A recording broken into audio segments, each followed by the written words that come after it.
Criança de 2 anos desaparece, 18 anos depois, mãe a vê na televisão. Olá a todos. Aproveitem esses momentos de relaxamento enquanto assistem. Júlio entrou na pequena casa nos arredores de São Paulo numa tarde abafada de começo de julho. O vento que entrava pela varanda não era suficiente para amenizar o calor escaldante de 37 graus. No chão da sala, a mochila de Inês estava jogada de qualquer jeito, e Tomás estava sentado no chão, com os olhos grudados na tela do tablet. Tomás, você já fez a lição de casa? Perguntou Júlio, tirando os sapatos com cuidado e se abaixando para dar um tapinha no ombro do filho. O menino balançou a cabeça, sem sequer levantar o olhar. Ainda não. Mas amanhã é sábado, pai. Júlio suspirou. Justamente por isso você precisa terminar hoje, para poder brincar à vontade amanhã. Desliga isso agora. Sem ouvir resposta, Júlio foi até a cozinha. Cláudia tinha saído em viagem de trabalho desde cedo, deixando um recado num post-it: fui para o Rio de Janeiro por uma semana. Não esquece de ver a lição do Tomás e levar a Inês ao dentista na terça. Te amo. Abaixo, um coração desenhado de forma desajeitada.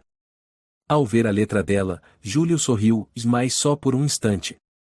Ultimamente, havia algo diferente. Inês entrou em casa depois da aula e bateu a porta com força. Tirou a mochila e foi direto para o quarto, sem falar com ninguém. Júlio franziu a testa e a seguiu. Inês, está tudo bem? Aconteceu alguma coisa na escola? Inês se virou, com o rosto vermelho. Tô cansada disso. É sempre só você, a mãe nunca tá. A professora Mônica me perguntou se eu tinha mãe, e eu nem soube o que responder. A Cláudia trabalha para nossa família. Você sabe que ela te ama, né? A menina não respondeu, apenas bufou e bateu a porta do quarto. Júlio ficou parado no corredor, amassando o bilhete nas mãos, com o olhar perdido no vazio. Naquela noite, depois que Tomás já dormia e Inês estava no quarto ouvindo música com fones de ouvido, Júlio fez uma chamada de vídeo para Cláudia. Amor, onde você está agora? Perguntou ele, com a imagem da tela oscilando. No Hotel Carlton, quarto 604. O atendimento demorou um pouco, mas tá tudo certo. Por quê? Aconteceu alguma coisa? Não, só que, tô com saudade. A Inês parece triste. Eu pensei que, quando você voltar. Não começa com isso logo que eu chego ao Rio de Janeiro, Júlio, interrompeu Cláudia, com a voz fria. Você é o pai, então se vira. Eu preciso dormir agora. Boa noite. A chamada terminou abruptamente. Júlio ficou olhando para a tela escura, depois ligou o computador. Abriu a pasta de fotos e passou por centenas de imagens antigas, Cláudia sorrindo no meio da neve, Inês abraçada ao pescoço do pai, Tomás todo lambuzado de sorvete. Tudo parecia pertencer a outra família. Na manhã seguinte, depois de levar os filhos ao mercado para comprar ingredientes para bolo, Júlio ficou no meio da cozinha e bateu as mãos com energia. Ouçam só, vamos fazer uma surpresa para mamãe. Tomás arregalou os olhos. Que surpresa, pai! Nós vamos para o Rio de Janeiro. Sem avisar. Vamos fazer um bolo bonito, comprar flores, e gravar um vídeo bem fofo. Com certeza a mamãe vai se emocionar. Inês hesitou. Será que ela vai querer ver a gente? Você acha que ela não vai gostar de ver nós três de surpresa? Ela vai ficar muito feliz. A voz de Júlio tentava soar tranquila. As crianças ainda pareciam incertas, mas aos poucos, o clima em casa ficou mais animado. Tomás ajudou o pai a passar manteiga na forma de bolo, e Inês escreveu mensagens de carinho com caneta de glitter num cartão, obrigado por todo o seu esforço. O vizinho deles, seu Mateus, um senhor viúvo que sempre passeava com o cachorro no fim da tarde, parou curioso no portão. Júlio, fazendo o bolo hoje? Que cheiro bom! Sim, seu Mateus. Minha esposa foi a trabalho para o Rio de Janeiro. Nós três queremos fazer uma surpresa. O velhinho riu. Antigamente eu fazia isso com a Marisa. Ela se emocionava até chorar. Mas olha, não crie expectativa demais com surpresas. Às vezes a pessoa já não quer mais ser surpreendida. Júlio parou por um segundo, mas forçou um sorriso. Eu acredito que a Cláudia vai gostar. À tarde, os três entraram no carro. O velho Peugeot de Júlio cortava velozmente a estrada. No banco de trás, as crianças seguravam firme o buquê de flores e a caixa com o bolo, presa por uma tira de pano. Inês estava calada, só olhava o pai de vez em quando pelo retrovisor. Pai, e por que a mãe tá estranha ultimamente? Perguntou baixinho. Estranha como? Júlio apertou os lábios. Ela não faz mais tantas chamadas de vídeo. As mensagens são curtas. Teve uma vez que ela me disse que eu devia me acostumar com você sendo o principal em casa. A frase atingiu Júlio como uma punhalada. Ele engoliu seco, com os olhos fixos na estrada. Talvez ela esteja muito pressionada no trabalho. Não pense demais nisso. Por fim, chegaram ao Hotel Carlton. Um prédio imponente no centro do Rio de Janeiro, com uma cúpula de vidro e tapete vermelho levando até a recepção.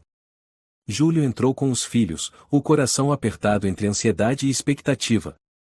Boa tarde, disse ele à recepcionista. Viemos ver a Cláudia Oliveira, do quarto 604. Eu sou o marido dela. A atendente, uma jovem chamada Teresa, hesitou por um momento. Olhou para o monitor, depois para Júlio, visivelmente desconfortável. Certo, e vou tentar ligar para ela. 1 minuto se passou. Ninguém atendeu. Não tem problema, Júlio sorriu. Talvez ela esteja dormindo. Posso subir e bater na porta? Normalmente não permitimos a subida de visitantes sem autorização. Teresa hesitou. Tomás puxou a manga do pai. Pai, e se ela ficar brava por não saber que a gente veio? Júlio se abaixou. Por isso quero que você fique atrás de mim, tá bem? O papai só quer fazer uma surpresa. Depois de alguma insistência, Teresa concordou em acompanhá-los até o quarto 604. O corredor do 6º andar estava assustadoramente silencioso. A porta do quarto estava fechada. Júlio bateu 3 vezes. Cláudia. Sou eu. Júlio. Nenhuma resposta. Talvez ela tenha saído para caminhar, sussurrou Teresa. Não, ela estava online há 1 hora. Teresa tirou uma chave do bolso e abriu lentamente a porta. Assim que se abriu, uma lufada de ar frio escapou, fazendo os 3 recuar de susto. Lá dentro, nenhum som de televisão, nenhum movimento. Apenas um silêncio gélido e mortal cobria tudo. Cláudia, chamou Júlio outra vez, entrando devagar. O abajur ainda estava aceso. A luz amarela iluminava a cama grande no centro do quarto. E então, ninguém ali jamais esqueceria o que viu sobre aquela cama. Cláudia estava deitada, abraçada a outra mulher, de cabelo curto, pele bronzeada, vestindo apenas uma cueca masculina. As duas estavam dormindo.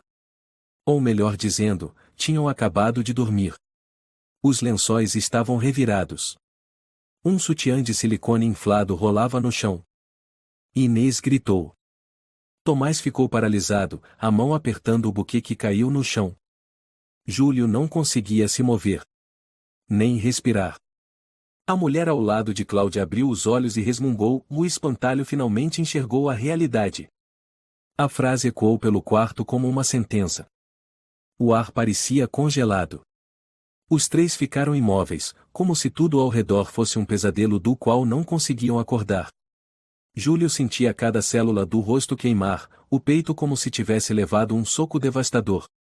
Pai, Inês balbuciou, com as mãos trêmulas. Cláudia abriu os olhos, visivelmente surpresa por um instante, mas logo seu olhar ficou gélido. Ela puxou o lençol para cobrir o peito e encarou Júlio. O que você está fazendo aqui? Júlio ficou estático, com a voz embargada. Eu vim fazer uma surpresa. Com as crianças. Bolo, vídeo de agradecimento. Você disse que estava a trabalho. A mulher ao lado de Cláudia se sentou, espreguiçando-se como se nada fosse sério. Sorriu de lado ao olhar para Júlio e os filhos. Ah, Então essas crias são da família perfeita? Que gracinha! Cláudia nem olhou para as crianças. Você devia ir embora. Esse lugar não é para você. Não é para. Júlio mal conseguia articular. Você disse que estava grávida e em viagem. Eu acreditei em você, Cláudia. Nós. Chega. A voz de Cláudia cortava como lâmina. Você me dá enjoo com essa cara de bom moço. Essa sua dedicação forçada, esse teatro de perfeição. Você não percebe que é um peso morto? Tomás agarrou o braço do pai, pálido. Pai, vamos embora. A outra mulher se levantou, pegando uma camisa. Esse idiota achava que podia segurar você com bolo e flor de supermercado. Cláudia sorriu com desprezo, ele nem sabe quantas vezes eu vomitei de nojo só de estar perto. Júlio tremia, não de raiva, mas de dor. Uma dor tão aguda que nem lágrimas saíam. Ele se virou e abraçou os filhos. Vamos embora, disse em voz baixa, sufocada. Ninguém respondeu. Teresa, a recepcionista, estava parada na porta, corada de vergonha. Quando Júlio passou com as crianças, ela murmurou. Senhor, me desculpe, eu não sabia. Júlio apenas balançou a cabeça. Ele já não tinha forças para culpar ninguém. No caminho para o hotel perto do aeroporto, Inês não disse uma palavra. Tomás dormiu encostado no ombro do pai, o rosto manchado de lágrimas. No quarto, Júlio deitou o menino na cama e o cobriu. Depois olhou para a filha.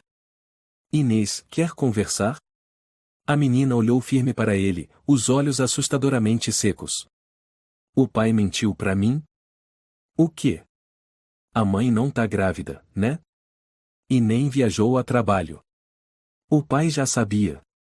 Júlio engoliu em seco e balançou a cabeça. Não. O pai também acabou de descobrir. Inês deu uma risada amarga. O pai também é vítima, é?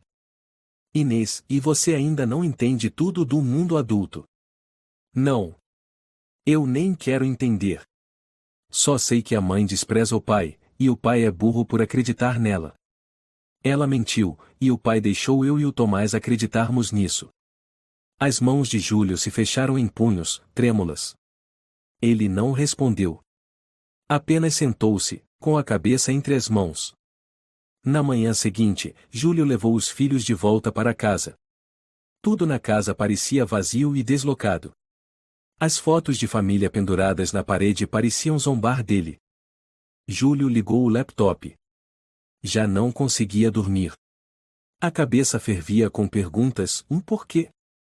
Desde quando? Como ela foi capaz? Lembrou-se do celular que Cláudia costumava esconder na bolsa extra, aquele só para assuntos de trabalho. Mas ela não tinha levado essa bolsa de volta. Todos os dados talvez estivessem nos e-mails. Júlio acessou o navegador e digitou o endereço de e-mail pessoal de Cláudia em claudia.montalban78@gmail.com. Senha? Ele tentou, uma por uma. Nome da filha errado. Data do casamento errado. Lúcia o certo. A tela se acendeu. Centenas de e-mails apareceram, organizados cuidadosamente em marcadores, trabalho, banco, contas, Lúcia. Ele clicou na última pasta. As linhas de assunto dos e-mails batiam em seu rosto como chicotadas. Meu amor, ontem à noite ainda desejei que ele morresse. Usei a barriga falsa hoje.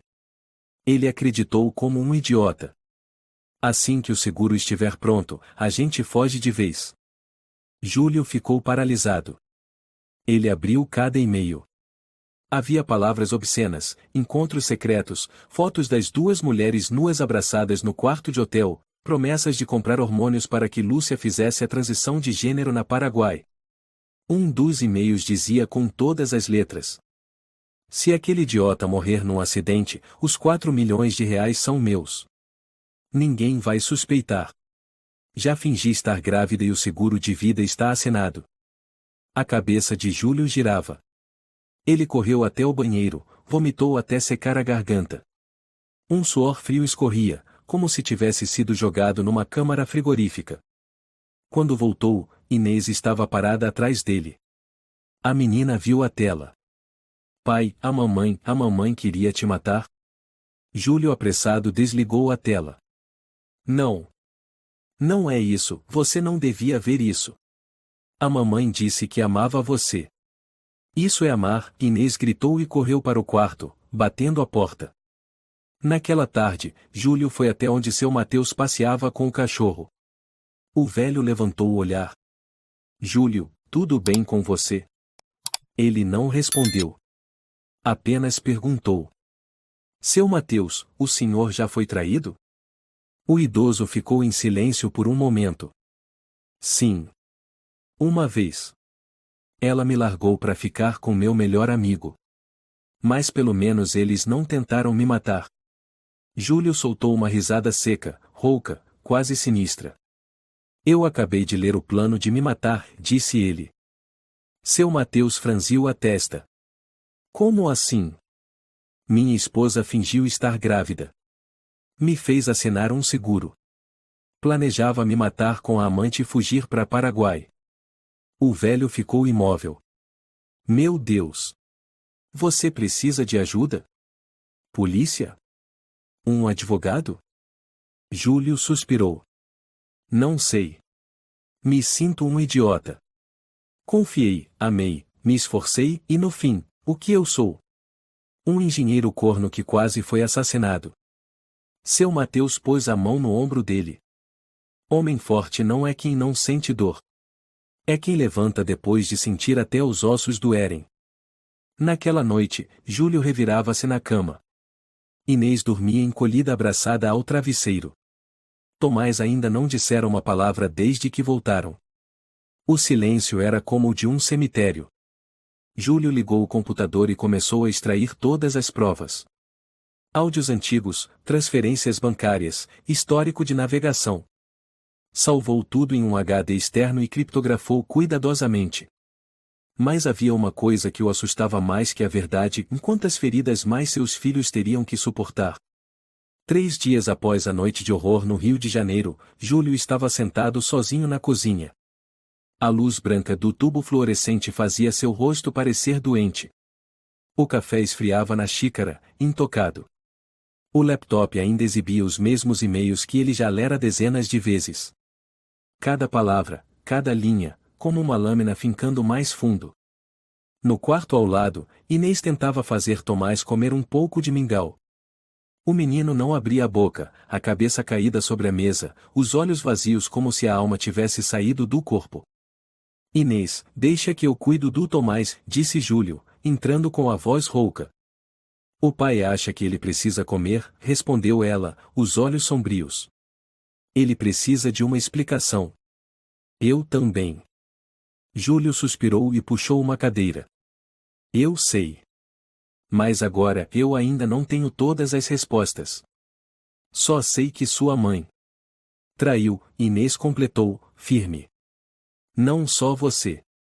Todos nós. E pior, ela tentou te matar por dinheiro.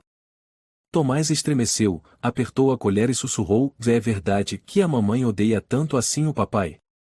Júlio se aproximou e abraçou o filho. Não é culpa de vocês. Vocês não fizeram nada de errado. Foi a mãe de vocês, ela mudou. Ela não mudou, disse Inês friamente. Ela sempre foi assim. Nós é que fomos cegos demais para ver. Naquela noite, Júlio não conseguiu dormir. Decidiu aprofundar ainda mais sua investigação. Descobriu que Cláudia não apenas mentiu sobre a gravidez. Ela também falsificou documentos médicos, criou um prontuário fictício com o nome de um médico chamado Dr. Eduardo Santos morto há 3 anos. Entre os anexos, havia uma foto de um exame de sangue forjado, com uma anotação à mão, para caso o idiota desconfie. Cada palavra era um soco no estômago de Júlio. Um pequeno tim soou uma nova mensagem. Era um e-mail de Cláudia para a conta de Lúcia. Quando você vai ligar pro advogado? O seguro tem que ser resgatado antes de eu comprar a passagem para Bangkok. Júlio piscou. Passagem para Bangkok? Elas realmente iam fugir. E ele seria apenas um cadáver esquecido após um acidente ou bem planejado. Na manhã seguinte, Júlio foi até o escritório do antigo advogado da família, Dom Eduardo Vilar, um conhecido do pai dele. Júlio, meu rapaz, você parece que não dorme há uma semana. O que houve? Ele contou tudo. A viagem ao Rio de Janeiro. A verdade nua na cama de hotel. Os e-mails. A fraude do seguro. E a falsa gravidez. Dom Eduardo ficou em silêncio, depois balançou a cabeça. Você tem base suficiente para processá-la. Mas as provas precisam ser armazenadas com segurança. E principalmente, ela não pode perceber que você está se preparando. Tenho medo que a Cláudia faça algo com as crianças, sussurrou Júlio. Temos que agir imediatamente, ele reforçou. Ela mostra indícios de estar prestes a cometer um crime grave. E se ela ainda não formalizou a adoção das crianças? Exatamente. Júlio se levantou num salto. Foi isso que descobri hoje de manhã. Naquela tarde, Júlio ligou para uma detetive particular, Helena Rocha, que tinha ajudado um amigo dele num caso complicado de guarda. Nome dos alvos, perguntou ela rapidamente pelo telefone. Cláudia Oliveira e Lúcia Lima. Tem foto, endereço recente, contas bancárias, histórico de movimentações, número de passaporte? Tenho tudo. E também acesso ao e-mail pessoal. Elas planejam fugir do país com dinheiro de um seguro de vida falso. Interessante, Helena murmurou. Vou investigar. Enquanto isso, não conte mais nada às crianças. Especialmente sobre essa ideia de sua morte. Naquela noite, uma ligação inesperada de Cláudia surgiu. Júlio hesitou, mas atendeu. Que diabos você tá fazendo? A voz dela era fria como gelo. Eu não fiz nada. Você é quem parece estar jogando, respondeu Júlio, tentando soar calmo. Você invadiu meu e-mail? Você deixou a senha como o nome da sua amante, Cláudia. Brilhante. Silêncio por alguns segundos. Vai me denunciar? Ela perguntou, com o tom mudado. Ainda estou pensando. Mas o mais importante, você planejava me matar, não é? O que mais está escondendo? Você se acha esperto? Ela rosnou. Um imbecil como você só serve para criar os filhos dos outros. Você acha que Inês e Tomás são sua família? O que eles são para você? Júlio apertou o telefone com força. Eles são meus filhos. Mesmo que eu não os tenha gerado, eu os amo com todo o meu coração. E você nunca amou ninguém além de si mesma. Isso mesmo. Eu nunca te amei. Nunca. Você acha que eu ia ser feliz para sempre com um engenheiro medíocre, salário ridículo, quando eu posso ir muito além disso? Ir embora com uma mulher que usa cueca masculina e me chama de o espantalho? Você está se rebaixando sozinha, Cláudia. Espera só, sussurrou Cláudia, com a voz carregada de ameaça. Você não vai ficar sentado com essas informações por muito tempo. A ligação foi encerrada. Júlio puxou o cabo do carregador, retirou o HD com as provas e o guardou na gaveta trancada. Dentro dele, já não havia dúvidas e a guerra havia começado. Na manhã seguinte, Tomás perguntou. Pai, por que a mamãe não liga mais para mim? Júlio ficou sem palavras por um instante. Talvez ela esteja ocupada, filho. Inês interrompeu, os olhos cheios de fúria. Ou talvez porque ela nunca nos viu de verdade como filhos dela. Júlio se ajoelhou diante da filha. Me perdoa por ter deixado vocês viverem nessa ilusão. Mas agora, o pai promete e vai proteger vocês até o fim. Com tudo o que tiver. Naquela noite, quando as crianças já dormiam, Júlio abriu o e-mail que Helena havia enviado. Cláudia e Lúcia transferiram R$ 1.300.000 da conta conjunta para uma empresa no Uruguai. Já compraram passagens para o Uruguai, com escala em Frankfurt. A partida está prevista para os próximos 4 dias. Recomendo alerta imediato às autoridades locais. Anexo, fotos, comprovantes. Júlio se recostou na cadeira, com as mãos na cabeça. O coração batia tão forte no peito que parecia prestes a explodir. A mulher com quem ele havia compartilhado cama e sonhos agora arquitetava a fuga depois de destruir sua família, sua dignidade e quase sua vida. Ele pegou o celular. As mãos tremiam. Mas desta vez, não era para ligar para Cláudia. Era para ligar à polícia.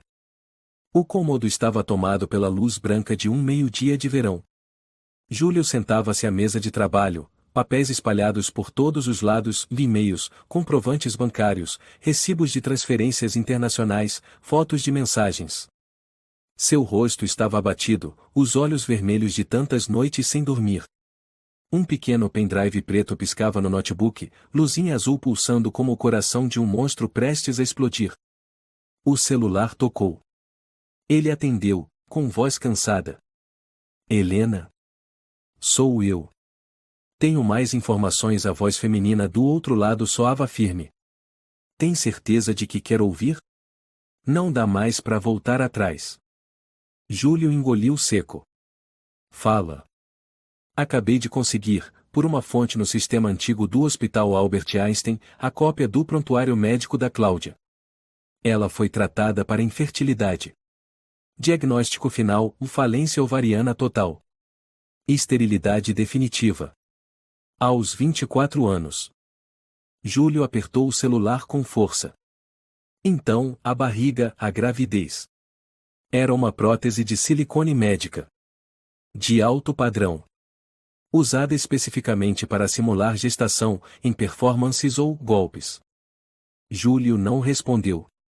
Seus olhos estavam fixos numa das selfies que Cláudia havia tirado no espelho, com a falsa barriga protuberante.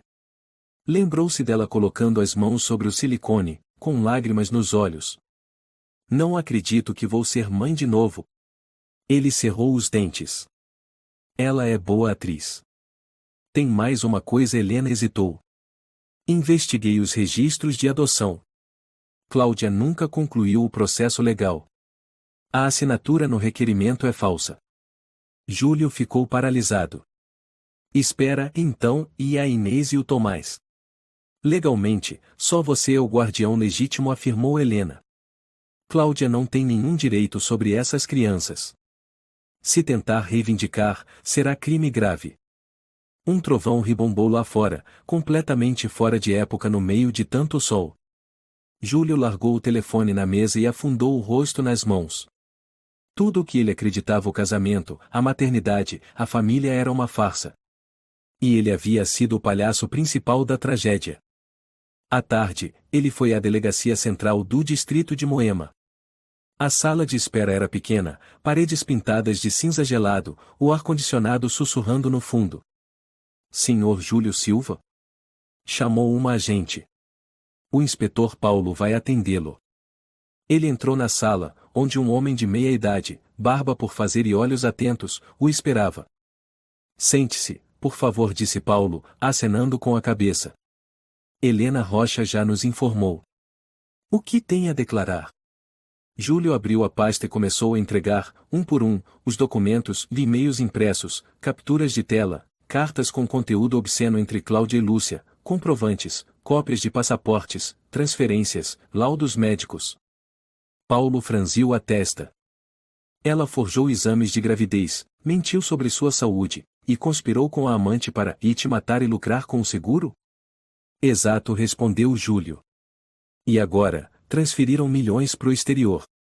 Estão tentando sair da Espanha. O inspetor Paulo ajeitou os óculos e encarou Júlio. Está disposto a ser testemunha principal? Mesmo que eu tenha que viver num abrigo o resto da vida. Estou. Certo, anotou Paulo. Vamos encaminhar o caso para a Divisão de Crimes Federais e solicitar o bloqueio imediato de saída do país para Cláudia Oliveira e Lúcia Lima. Naquela noite, Cláudia ligou novamente. Você acha que ganhou, é isso? Disse ela com raiva. Eu só estou tentando sobreviver, respondeu Júlio, com frieza. Não se esqueça de que eu sei muito sobre você. Sobre o que você já fez no passado. Eu não tenho nada a esconder. Mas você tem. A partir de hoje, cada passo seu será vigiado. Quer se entregar ou prefere esperar a polícia bater à sua porta no Uruguai? Uma risada cortante ecoou do outro lado. Que ingênuo!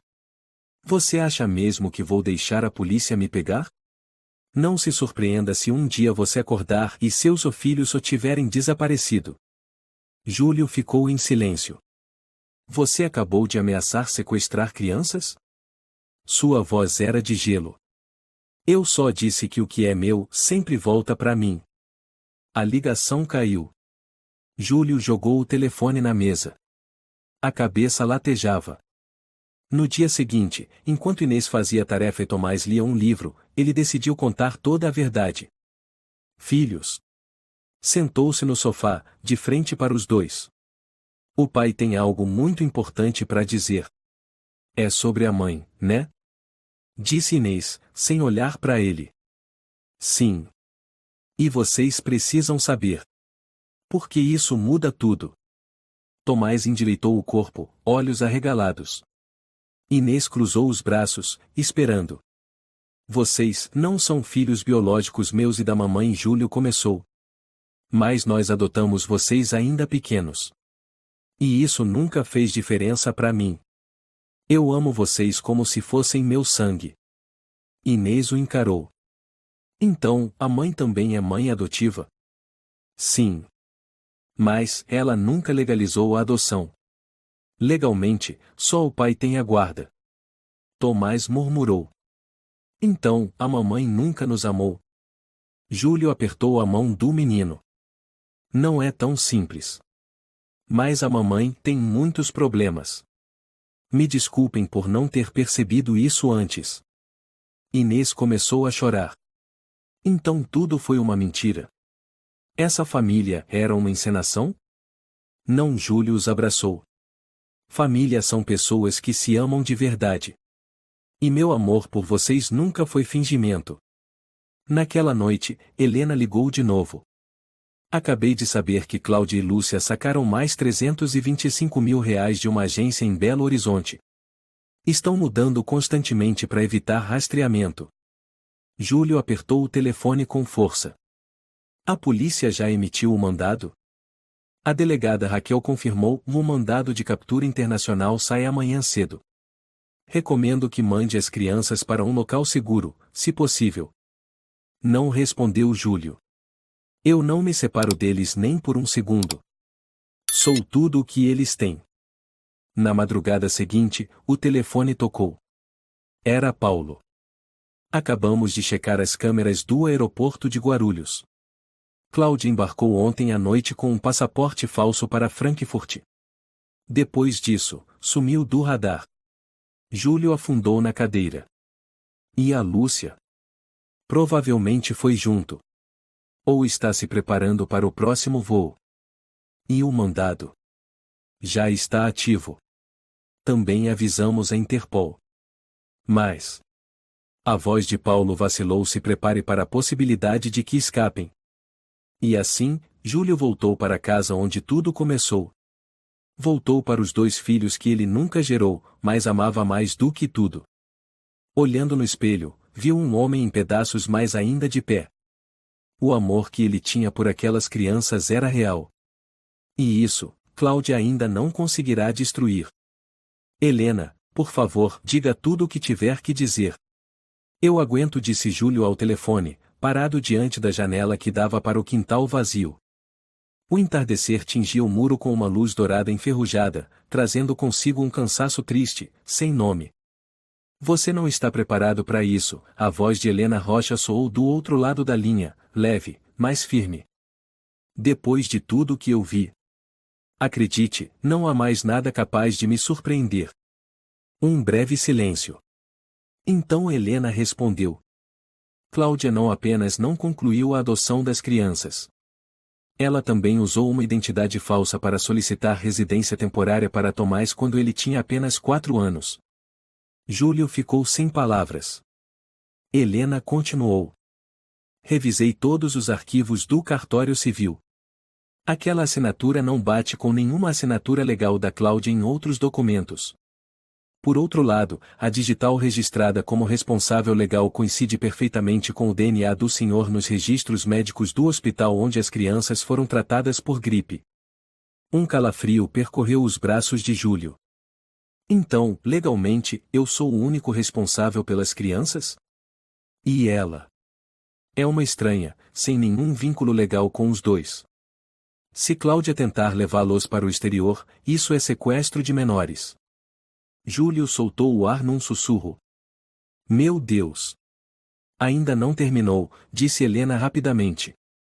Ontem, houve uma transferência da conta conjunta de vocês para uma empresa de imigração em Montevidéu, no Uruguai. Valor: R$ 1.400.000. R$ 1.400.000? Júlio engasgou. Eu nunca autorizei isso. Claro que não. Cláudia usou uma procuração que o senhor assinou há 2 anos. Ela tinha autorização para movimentar a conta sem sua presença. Júlio caiu de joelhos no chão, com as mãos na cabeça. Lembrou-se do dia em que Cláudia, com um sorriso doce, lhe entregou uma pilha de papéis. É só uma burocracia de trabalho, meu amor. Assina para mim? Ele não leu. Assinou. Naquela noite, Júlio sentou-se à mesa de jantar com os filhos. Tomás mantinha a cabeça baixa, mexendo na colher. Inês estava em silêncio, fitando o prato de sopa fria. Filhos. Júlio começou, tentando manter a calma. O pai precisa contar uma coisa. De novo? Inês largou a colher, a voz gélida. O que mais a gente ainda não sabe, pai? Júlio engoliu seco. A mãe de vocês retirou todas as economias da nossa conta. Ela, e provavelmente está tentando fugir pro Uruguai. Onde fica o Uruguai? Perguntou Tomás. Longe. Bem longe. Um lugar onde a gente não existe, respondeu Inês por ele. Júlio assentiu, os olhos ardendo. Me desculpem. Eu confiei demais nela. Não tomei os cuidados que devia. E agora vamos acabar na rua? Perguntou Inês, com raiva. Não. Ainda temos a casa, meu trabalho, só não temos mais dinheiro na conta. Inês respirou fundo e disse com firmeza. A gente precisa de um advogado. E denunciar para a polícia. Eu não quero que ela volte e leve a gente para algum lugar. Eu não confio mais nela. Tomás começou a chorar. Mas a mamãe cantava para mim. Me fazia dormir no colo. Júlio abraçou o filho. Eu sei, meu amor. Eu também acreditei nisso. Mas nem todo mundo que canta ninar ama de verdade. No dia seguinte, Júlio foi até a delegada Raquel, responsável pela articulação com a Interpol em casos internacionais. Já emitimos alertas para os principais pontos de entrada e saída, Guarulhos, Tom Jobim, e outros aeroportos internacionais, disse Raquel. Mas se ela estiver usando o passaporte falso, barrá-la será difícil. Ela retirou dinheiro da nossa conta. Usou para comprar passagem. Isso significa que estão prestes a sair da Espanha. Sim. Mas mais grave ainda, se tentar levar as crianças sem documentação, será crime. Já notificamos o Conselho Tutelar para emitir ordem de retenção imediata caso ela tente se aproximar das crianças. Obrigado. Eu só quero protegê-los. Raquel o encarou com um olhar comovido. Senhor Júlio, se precisar de apoio legal ou representação judicial, não hesite em nos procurar. Não somos apenas polícia. Somos pessoas. E odiamos traições. Quando voltou para casa, Helena já o aguardava. Localizei o celular secundário da Lúcia, disse ela assim que ele chegou. 2 horas atrás, elas estavam perto do aeroporto de Recife. Recife? Júlio se espantou. Não iam sair de São Paulo? Provavelmente queriam evitar suspeitas. A passagem pode estar em nome falso, mas as câmeras do aeroporto não mentem. Já enviei as imagens da Cláudia para a segurança de Recife. Júlio agarrou os ombros de Helena, os olhos em chamas. Por favor, não deixe que escapem. Faremos tudo o que estiver ao nosso alcance. Naquela noite, Inês estava sentada na varanda. Júlio se aproximou e sentou-se ao lado dela. Você não consegue dormir? Perguntou ele. Tenho medo, ela confessou. Medo de acordar e o pai não estar mais aqui. Júlio apertou sua mão. O pai não vai a lugar nenhum. Aconteça o que acontecer. Tenho medo da mamãe voltar, ela sussurrou. Medo de ela levar o Tomás embora. Júlio olhou para o céu noturno. Eu já perdi tudo, de meu trabalho, meu dinheiro, até meu coração. Mas eu não vou perder vocês. Pai, o senhor odeia a mamãe? Ele ficou em silêncio por um longo tempo. Então disse. Não sei. Acho que já a amei tanto, que é impossível medir. E talvez por isso a ferida seja tão profunda. Inês encostou a cabeça em seu ombro. Eu odeio ela. Odeio a mentira. Júlio fechou os olhos. Não quero que vocês cresçam com ódio no coração. Mas se esse sentimento for o que ajuda vocês a sobreviver, e eu entendo. Na manhã seguinte, Helena mandou uma mensagem. Localizarmos Cláudia no portão de embarque para o Panamá. A segurança do aeroporto a reteve para a checagem do passaporte. 1 hora depois, mais uma atualização. Lúcia não estava com ela. Provavelmente em outro local. Cláudia usava passaporte falso com o nome Maria Rodrigues. Já está sob custódia policial. Júlio caiu sentado no chão da sala. O coração disparava. Ele não sabia se devia chorar, gritar ou rir como um louco. Mas então, a última mensagem destruiu mais uma camada do que restava. Lúcia embarcou com sucesso de Salvador para Montevidéu, há 12 horas. Levava uma mala. Conteúdo desconhecido. As câmeras não identificaram crianças com ela. Júlio levantou a cabeça, ofegante. Uma pergunta martelava em sua mente. Se ela voltar, eu vou conseguir manter meus filhos comigo? A sala de reuniões do escritório de advocacia ficava no 3º andar de um prédio antigo nos jardins. A luz fraca de neon tornava o ambiente ainda mais frio. Júlio sentava de frente para Cláudia. Ao lado dele, sua advogada, Ana Souza, uma mulher de cerca de 40 anos, perspicaz e serena. Cláudia estava com as pernas cruzadas, usando óculos escuros mesmo em ambiente fechado, mascando chiclete. Ao seu lado, seu advogado particular, Carlos Oliveira, um sujeito careca, com cara de quem saiu de um escritório de relações públicas sujo. Estamos aqui para negociar a guarda das crianças, iniciou Ana. Mas antes de discutirmos isso, meu cliente quer esclarecer alguns fatos legais. Cláudia soltou uma risada baixa. Fatos? Ele vai querer me dar lição de moral depois de ter destruído a minha vida? Júlio levantou a cabeça, os olhos fixos na ex-esposa. Eu destruí o que é aqui? Eu fui enganado, traído, fiquei sem um centavo, ameaçado de morte. E você ainda tem a cara de pau de falar isso? Você sempre é a vítima. Cláudia elevou o tom. Você é um idiota que se agarrou à esposa, se fez de pai perfeito, depois ficou gemendo como um cachorrinho abandonado.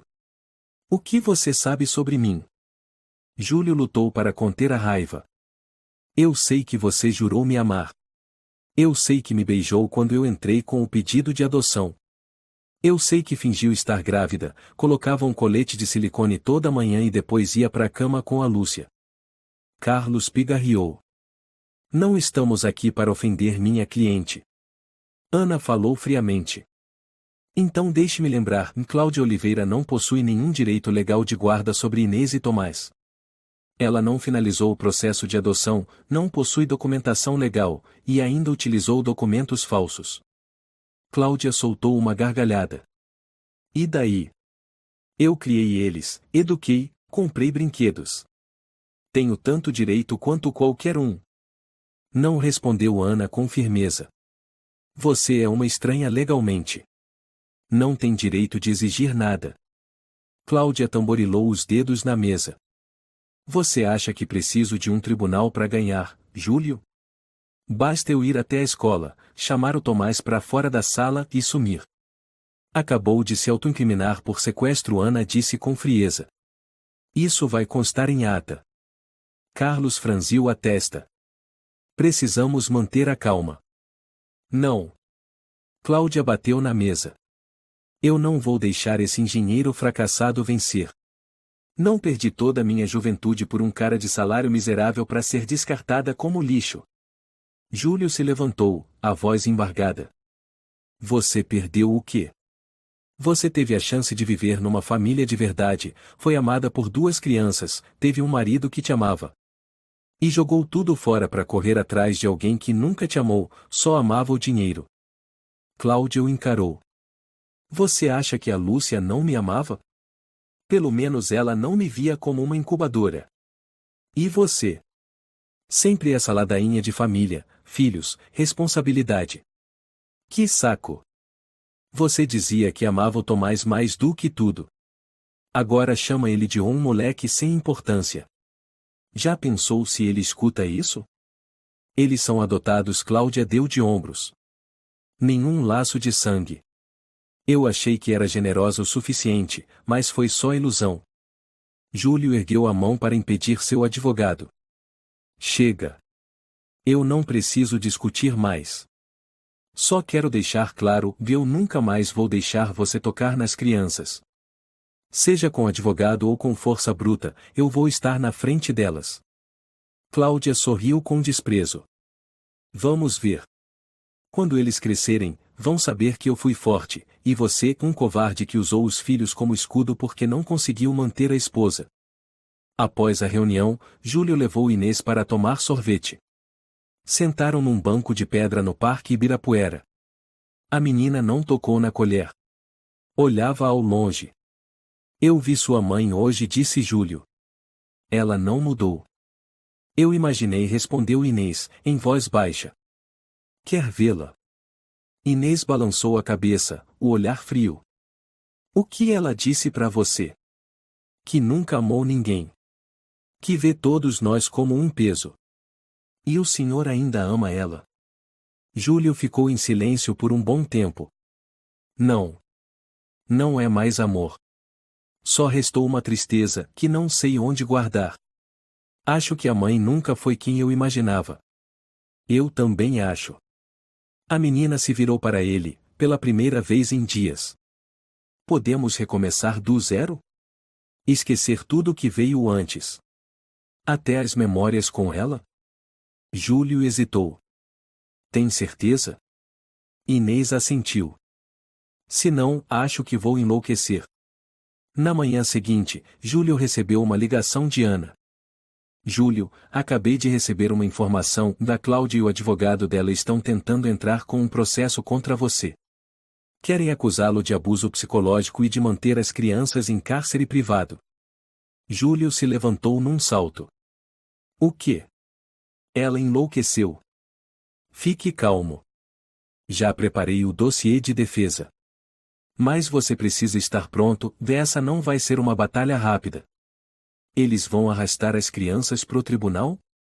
Talvez. Mas farei o possível para protegê-las disso. Naquela noite, Júlio contou tudo para Tomás. O menino ouviu calado por um tempo, até perguntar. E se a mamãe ganhar, eu vou ser levado embora? Não, filho. Eu não vou deixar isso acontecer. Tomás sussurrou. Eu vi a mamãe no sonho. Ela dizia que me odiava. Isso é verdade? Júlio o abraçou forte. Você não merece ser odiado. Nunca. Então por que ela é assim? Porque tem gente que não sabe o que é amar.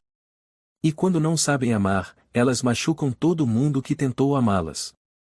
Na manhã seguinte, o telefone tocou. Era Helena.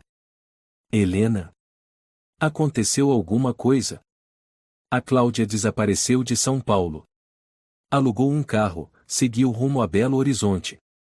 Pode estar tentando sair do país. As crianças estão seguras. Mas preciso que você encontre ela. Eu vou encontrar, Júlio. Nem que ela esteja no deserto ou no meio de geleiras. O pequeno quarto onde Júlio passava os últimos 2 dias estava coberto de papéis, discos de armazenamento e fitas de áudio. O abajur queimado mal iluminava. Seus olhos estavam vermelhos de cansaço.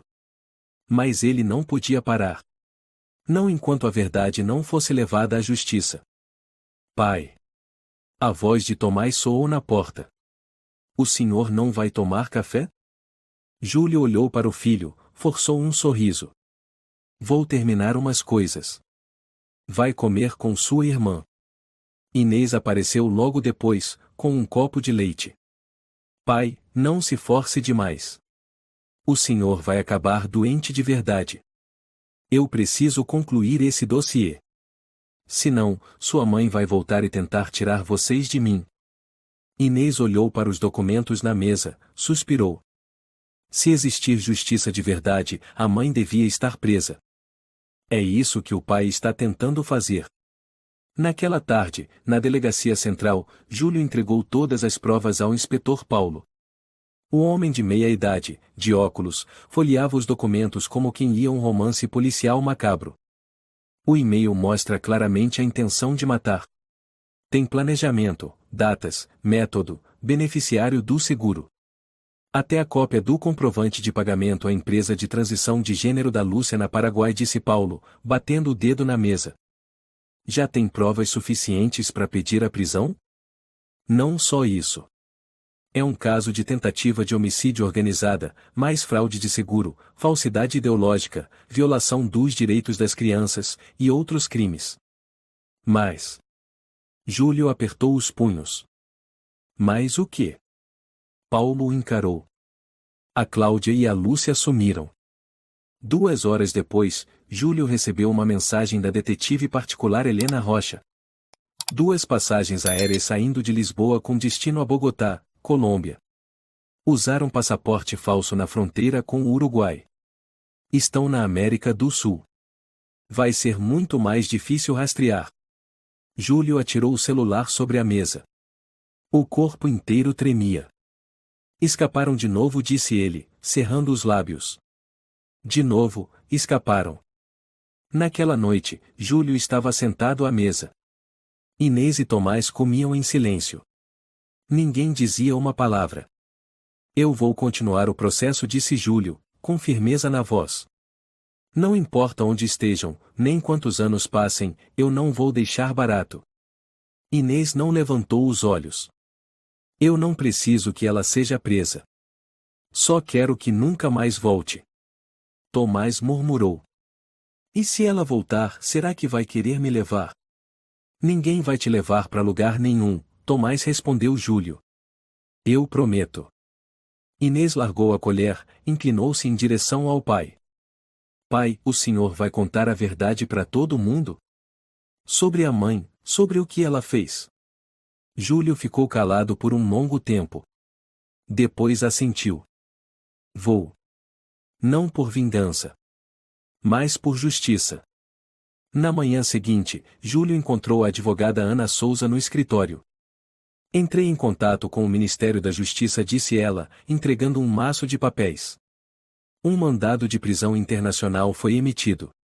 Já está sendo encaminhado pela Interpol. E a proteção das crianças? A vara da família vai cuidar disso. Com essas provas, você não só garante a guarda exclusiva, como também a proteção contra qualquer tentativa de aproximação da Cláudia. Júlio assentiu. Obrigado, Ana. De verdade. Ela sorriu de leve. Só estou fazendo meu trabalho. Mas, Júlio. Ela o encarou por um instante. Você também precisa pensar em se curar. Ninguém consegue enfrentar o mundo inteiro sem descansar um pouco. Não é que eu não queira descansar. É que tenho medo de que, se eu parar, tudo desmorone de vez. Uma semana depois, João, ex-colega de trabalho de Júlio, apareceu. Tá tudo bem, meu velho? João perguntou, olhando ao redor da casa silenciosa. Tudo, respondeu Júlio secamente. João colocou a mão no ombro dele. Eu soube de tudo. Não deve estar sendo fácil. Mas, se você precisar, ainda tenho alguns projetos freelancers. Dá para fazer de casa. Obrigado. Vou pensar nisso. João olhou para a parede onde ainda estava pendurada a foto de casamento de Júlio e Cláudia. Você devia tirar isso daí. Para me lembrar de nunca mais confiar em ninguém. Júlio ironizou. Não. Para se lembrar de nunca repetir o mesmo erro.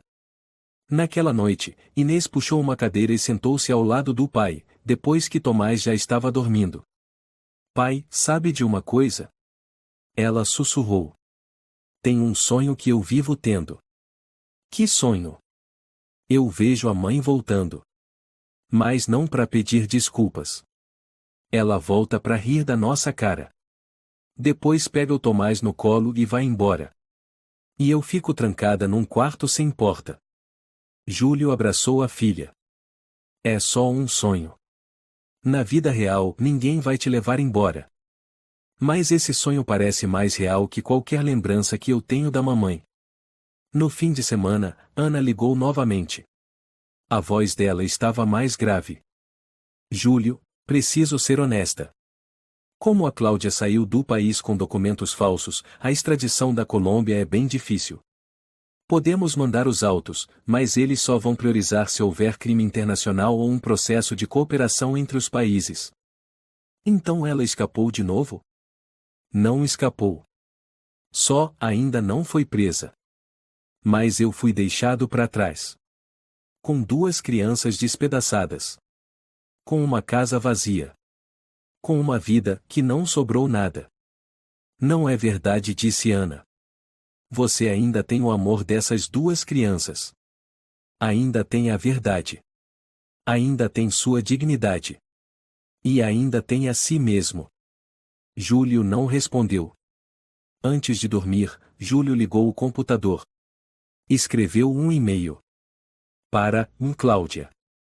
Se você está lendo isso, significa que sabe que eu não desisti. Entreguei os documentos, enviei toda a verdade para a justiça, para as autoridades, para todo lugar onde possam ajudar a proteger nossos filhos. Você pode fugir. Mas não pode apagar seus crimes. Inês já sabe de tudo. Ela não te chama mais de mãe. Tomás ainda pergunta por você, mas eu já não sei mais o que dizer. Não escrevo isso para pedir desculpas ou perdão. Só para você saber, eu ainda estou aqui. Não caí. Não morri. E nunca vou deixar você nos destruir de novo. Júlio. Ele clicou em enviar. E desligou o computador. Lá fora, começava a chover. Mas dentro dele não havia mais nada para lavar. Não havia mais raiva. Só o vazio. 3 meses se passaram. A velha casa, antes marcada por gritos e a voz cortante de Cláudia, agora estava mergulhada em paz. Não havia mais berros, nem olhares de desprezo, nem palavras que deixavam Inês muda e faziam Tomás chorar durante a noite. Júlio estava sentado na poltrona perto da janela, lendo um e-mail que acabará de receber da advogada Ana Souza. A primeira frase fez seu coração disparar. Cláudia Oliveira foi presa no Aeroporto Internacional Eldorado, tentando fugir para o Peru com um passaporte falso em nome de Maria Rodrigues. Ela está detida e aguardando extradição. Ele não acreditava no que lia. Só na 4ª leitura realmente compreendeu. Pai. Tomás chamou da cozinha. Achei um brinquedo antigo que a mamãe me deu. Posso jogar fora? Júlio levantou o olhar. O menino segurava um dinossauro laranja de plástico. Um dos raros presentes que Cláudia havia comprado pessoalmente, mas também um símbolo de tantas noites de pesadelos.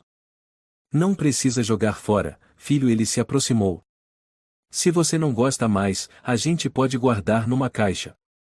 Não precisa destruir.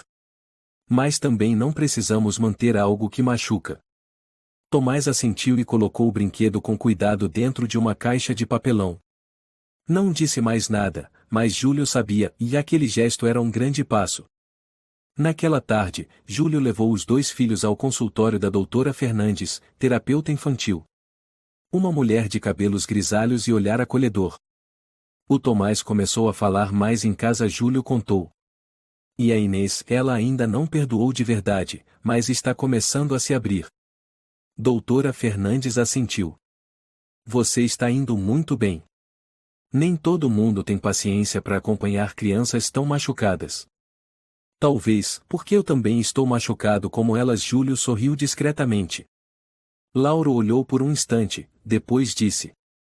Sabe qual é a diferença entre alguém que sofre e alguém que está destruído, Júlio? Não. A pessoa que sofre ainda acorda cedo para levar o filho na escola. Ainda prepara leite à noite. Ainda espera na sala de espera da terapia. Quem está destruído não faz mais nada disso. Júlio sorriu de leve. Então acho que ainda não me destruí por completo. 3 semanas depois, a notícia virou manchete. Diretora de marketing Cláudia Oliveira é presa por fraude em seguro, falsificação de gravidez, tentativa de homicídio e uso de identidade falsa.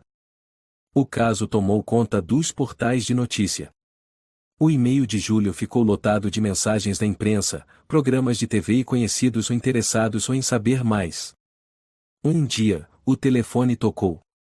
Era Paulo, o inspetor que o ajudara no início. Júlio.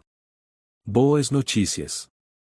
O Tribunal de Bogotá autorizou a extradição da Cláudia para São Paulo. Ela será julgada na Espanha. Júlio respirou aliviado. E a Lúcia? Ainda não conseguimos localizar. Mas tudo indica que ela está escondida na comunidade trans em Medellín. Por enquanto, não temos pistas mais concretas. Mas fique tranquilo, todas as agências têm o dossiê completo. Obrigado, Paulo. Você não imagina o quanto isso significa para mim. Talvez eu imagine, disse Paulo, com um leve riso. Eu também sou pai. Eu entendo. Dias depois, Júlio foi buscar Inês na escola. A menina entrou no carro de cara fechada. O que houve? Ele perguntou. Uma garota da minha sala disse que eu sou filha de assassina. Júlio apertou o volante. Quem foi? Marina. Filha da professora de educação física. Ela ouviu os pais falando disso no jantar e repetiu. E você respondeu o quê? Eu disse, pelo menos meu pai não fugiu como minha mãe. Júlio sentiu um misto de tristeza e orgulho. Filha, você não precisa reagir com tanta raiva, sabia? Às vezes, o silêncio é a melhor resposta. Inês se virou para ele. Eu não vou mais ficar calada. Fiquei calada por tempo demais, e a mamãe se aproveitou disso. Júlio decidiu mudar de casa. O apartamento antigo em Campinas estava carregado demais de lembranças dolorosas. Encontrou um novo, menor, mais perto da escola das crianças, ao lado de um parque com lago, onde Tomás podia brincar de barquinho de papel e Inês ler debaixo das árvores. Na primeira noite na casa nova, os 3 assistiram juntos a um vídeo de aniversário que tinham gravado para Cláudia, um vídeo que nunca chegou a ser enviado. No vídeo, Tomás gaguejava. Feliz aniversário, mamãe. Inês caiu na risada. Olha só como você era bobo. Tomás corou. Naquela época eu ainda achava que a mamãe gostava de mim. Inês se inclinou e o abraçou. Você era bobo mesmo. Mas um bobo fofo. Júlio, em silêncio, desviou a câmera. Na tela, a imagem dos 3 sorrindo ainda guardava um pouco de luz, a primeira depois de tanto tempo no escuro. Na manhã seguinte, chegou a decisão oficial do Tribunal de São Paulo. Júlio Silva recebe a guarda única e definitiva de Inês Silva e Tomás Silva. Cláudia Oliveira está proibida de manter qualquer tipo de contato, direto ou indireto. A advogada Ana ligou. Júlio, você venceu oficialmente. Não fui eu quem venceu, respondeu ele. Foi a justiça. Eu só quero viver em paz. Naquela noite, Tomás bateu de leve na porta do quarto do pai.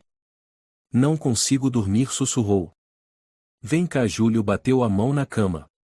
Por que não consegue dormir? Pai, se a mamãe não for mais a mamãe, eu ainda sou seu filho? Júlio abraçou Tomás com força, a emoção lhe apertando a garganta. Você é meu filho. Não por causa de um papel, mas por causa do amor que eu tenho por você todos os dias. Amor de verdade não precisa de sangue. Tomás se aninhou no peito dele. Então, eu também amo o pai de verdade. Mesmo sem ter o mesmo sangue. Na manhã seguinte, Inês entrou na cozinha e viu o pai fritando ovos. Desde quando o senhor sabe fritar ovos? Ela provocou. Eu aprendi. Aprendi a fazer de tudo. Ser pai. Ser mãe.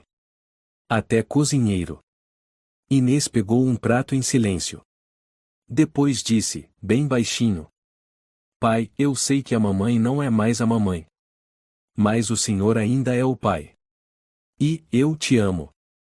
Júlio ficou imóvel.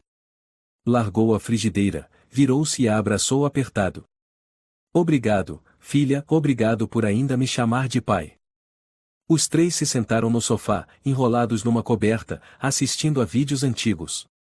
Júlio tinha transferido todos para um pendrive, aniversários, férias em Moema, o piquenique no lago, e até o vídeo em que Inês caiu da bicicleta pela primeira vez e se levantou rindo, como se nada tivesse acontecido. Eu lembro desse vestido, Inês disse, apontando para a tela, sorrindo. O vestido que eu queimei passando roupa, completou Júlio, rindo. Eu fiquei uma semana brava com o pai. Inês fez cara emburrada de brincadeira. Tomás se meteu. E eu desenhei um vestido novo para você com canetinha, e você ficou brava comigo também. Todo mundo ficou bravo e depois todo mundo tomou sorvete para fazer as pazes, disse Júlio, com a voz suave. A gente já foi feliz, né, pai? Inês perguntou de repente, sem desviar os olhos da tela. Júlio assentiu. Fomos. Mas agora estamos ainda mais felizes. Inês olhou para o pai, depois segurou a mão de Tomás. Ainda temos uns aos outros. E ainda temos sorvete, Tomás acrescentou, fazendo os três rirem. Naquela noite, quando Júlio fechava o laptop e se preparava para apagar a luz, Inês entrou no quarto, carregando uma caixinha. Tenho uma coisa para te entregar, ela disse. Júlio se surpreendeu. O que é? Ela colocou a caixa na cama. Dentro, havia papéis dobrados e cartas escritas à mão. Eu escrevia quando estava com raiva ou triste. Nunca mostrei para ninguém. Mas agora acho que o pai deveria ler. Júlio se sentou e pegou a primeira. O dia em que a mãe gritou com o Tomás na frente dos amigos dele, e eu não fiz nada. Eu fui covarde. Abriu a segunda. O dia em que descobri que não sou filha biológica da mãe. Senti alívio. Porque, se fosse, teria medo de me tornar como ela. Júlio parou, olhou para Inês. Você suportou demais. Ela assentiu. Mas agora não escrevo mais cartas de raiva. Porque já não sinto mais raiva. Agora eu sei o que é amor de verdade. Na manhã seguinte, Júlio decidiu levar os filhos ao cemitério. Não para lembrar a morte, mas para enterrar parte do passado. Levou uma pequena caixa de madeira com a foto de casamento rasgada, a barriga falsa de Cláudia, e um caderno com anotações de chamadas mentirosas. O passado não vai mais nos definir, disse ele, olhando para os dois. Vamos começar daqui, completou Inês. Tomás perguntou, com a voz tremendo. Estamos desistindo da mamãe? Júlio ajoelhou-se e pousou a mão no ombro do filho. Não, filho. Não desistimos de ninguém. Só estamos aprendendo a seguir em frente sem deixar que o passado continue nos ferindo. Tomás assentiu. Entendi. Os três cavaram um pequeno buraco ao pé de uma árvore, colocaram a caixa e cobriram com terra. Ninguém chorou. Mas nos olhos deles havia brilho, o brilho da libertação. Algumas semanas depois, Júlio pediu demissão da construtora onde havia trabalhado por 15 anos. Decidiu virar freelancer, fazendo projetos menores de arquitetura, o suficiente para viver e estar presente para os filhos. Numa manhã, ao abrir o computador, recebeu uma mensagem de Ana. A data do julgamento oficial da Cláudia é daqui a 24 dias, numa quinta-feira. Ela está presa, sem direito à fiança. Júlio olhou para o teto, respirou fundo. Você quer ir comigo ao tribunal? Ele perguntou a Inês. A menina balançou a cabeça. Não. Não preciso ver ela para saber que ela perdeu. E você, Tomás? Não quero ver a mamãe usando roupa de presidiária, o menino sussurrou. Júlio sorriu com tristeza. Entendi. Então vou sozinho. No dia do julgamento, Júlio vestiu um terno escuro, com uma gravata azul escolhida por Inês. Sentou-se sozinho na sala do tribunal e viu Cláudia entrar algemada. Ela já não era a mulher bonita e fria de 3 meses antes, e estava com o cabelo desgrenhado, o rosto pálido, os olhos perdidos. O advogado de defesa tentou alegar que ela sofria de um transtorno de percepção da realidade. Mas todas as provas eram irrefutáveis. Quando lhe deram a palavra, Júlio não fez discurso. Apenas se levantou, olhou direto para Cláudia e disse: Você traiu a mim, traiu 2 crianças que acreditavam que você era mãe. Mas o pior não foi a mentira. Foi usar a confiança dos outros como ferramenta para ganhar vantagem. Você vai ter que viver com isso para sempre. Ao voltar para casa, encontrou Inês e Tomás desenhando na sala. Júlio entrou, tirou o paletó, largou a pasta, e sentou-se no chão. Tomás olhou para ele. O pai ganhou. Ninguém ganhou ou perdeu, filho, respondeu Júlio. Só a justiça foi feita. Inês puxou a mão do pai. E o amor ficou com a gente. Naquela noite, começou a chover. Júlio lia no sofá quando Inês se aproximou com uma moldura nas mãos. Olha, pai. Era uma foto dos 3, e Júlio, Inês e Tomás sorrindo num piquenique no parque. Abaixo da imagem, uma frase escrita à mão. Família de verdade não precisa ter o mesmo sangue. Só precisa ter amor. Júlio olhou a foto e abraçou os 2. Se eu pudesse escolher de novo, ainda escolheria ser o pai de vocês. Mesmo sabendo o quanto tudo doeu. Tomás se encostou no braço dele. Somos uma família. Inês sussurrou. Eu te amo, pai. Não porque você me criou. Mas porque nunca me abandonou, nem quando eu já tinha perdido toda a esperança. Júlio fechou os olhos, deixando as lágrimas escorrerem. Naquele momento, ele compreendeu. Podem roubar quase tudo: dinheiro, casamento, dignidade. Mas o amor verdadeiro ninguém consegue tirar. Não é o sangue ou os sobrenomes que fazem uma família. É o amor, a paciência e a honestidade. Quem engana pode escapar por um tempo. Mas a justiça sempre chega, cedo ou tarde. Nenhuma traição, por mais profunda, consegue destruir um coração que ama de verdade. Nos dias mais escuros, se ainda existir amor como o de um pai por seus filhos, então a esperança pode renascer. Família de verdade é onde a gente nunca é deixado para trás. Se você gostou desta história, convidamos você a dar um like e se inscrever em nosso canal. Seu apoio nos motiva a continuar trazendo histórias comoventes quase todos os dias. Estamos muito agradecidos pelo seu apoio. Até breve.